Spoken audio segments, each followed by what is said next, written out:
दयालु राजकुमारी और जादूगर। बहुत समय पहले की बात है।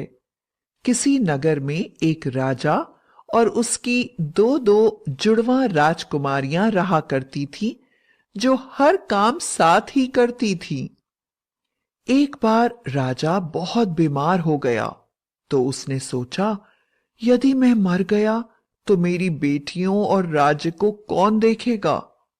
इसलिए उसने अपने प्रिय मित्र मलंग नरेश के बेटे राजकुमार अंगद से अपनी बेटियों का विवाह निश्चित कर दिया।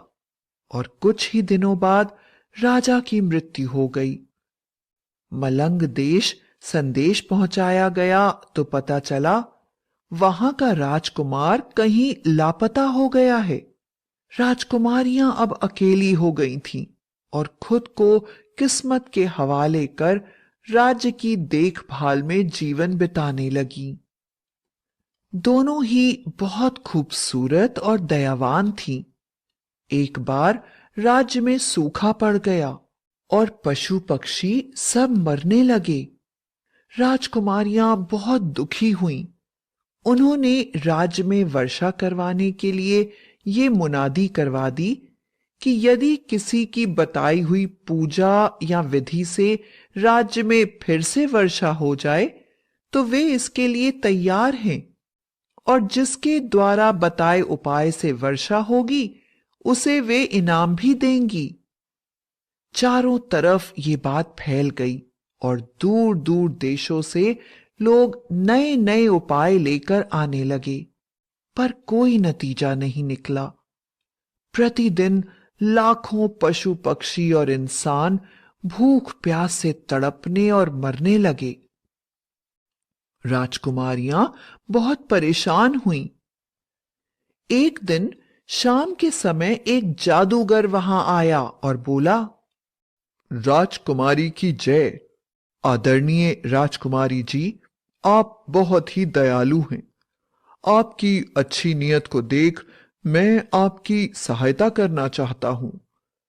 मैं आपके राज्य में वर्षा ला सकता हूं, पर आप दोनों में से किसी एक को मुझसे विवाह करना होगा। यदि आपको मंजूर है तो मैं उपाय करूं। राजकुमारियां बहुत सोच में पड़ गईं, क्योंकि जादूगर ने एक अजीब सा फटा हुआ बदबूदार लबादा सा पहना हुआ था। दांतों में गंदगी साफ दिख रही थी। इससे शादी कोई राजकुमारी सोच भी नहीं सकती। फिर दोनों राजकुमारियों का विवाह मलंग नरेश के राजकुमार से उनके पिता मरने से पहले ही तय कर चुके थे, पर वह राजकुमार कहीं लापता हो गया था। राजकुमारियों ने सोचा, राजकुमार तो वैसे भी लापता है, तो क्यों ना अपना जीवन हम प्रजा के लिए कुर्बान कर दें। और जादूगर से कहा, ठीक है जादूगर, तुम हमारे राज्य में वर्षा कराकर हमारी प्रजा के दुख दूर करो। हम विवाह के लिए तैयार हैं, पर तुम्हें हम दोनों से ही विवाह करना होगा, क्योंकि हम एक दूसरे से अलग नहीं रह सकती। जादूगर मान गया और पूरी रात उसने तरह तरह की विधियों से पूजाएं की, और सुबह होते होते काली काली घटाएं गिरने लगी और पौ फटते ही तेज रफ्तार से वर्षा होने लगी। सारा राज्य खुशी से झूम उठा। चारों तरफ राजकुमारी की जय, राजकुमारी की जय के उद्घोष लगे।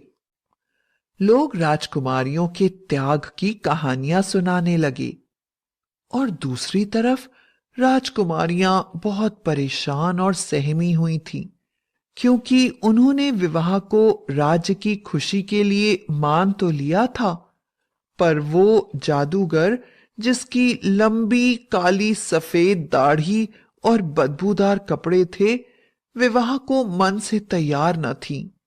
पर फिर भी वो दोनों प्रजा और अपने वचन का मान रखने के लिए विवाह वेदी पर बैठ गईं और मन ही मन प्रार्थना करने लगी कि वह इस विवाह का ठीक से पालन भी कर सकें।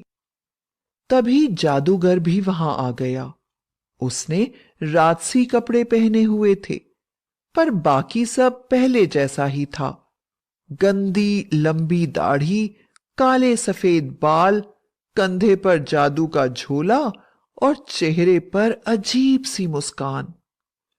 लोग उसे देखकर बड़े दुखी हुए कि उनकी प्यारी राजकुमारियां उनकी वजह से इस अजीब जादूगर से शादी करने जा रही थी, और भगवान से तरह तरह की प्रार्थनाएं करने लगे। राजकुमारी के जादूगर के गले में विवाह माला डालते ही चमत्कार हुआ, और वह भयानक सा देखने वाला जादूगर एक खूबसूरत राजकुमार में बदल गया। और वो कोई और नहीं, मलंग देश का खोया हुआ राजकुमार ही था। उसने दोनों राजकुमारियों से शादी कर ली। सभी लोग बहुत खुश हुए, और राजकुमारियां भी खुशी और हैरानी से उसकी तरफ देखने लगीं।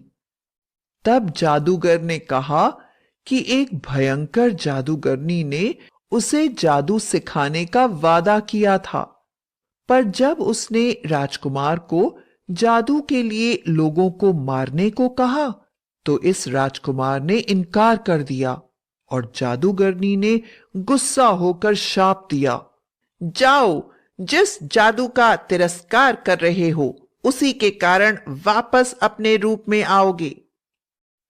और जब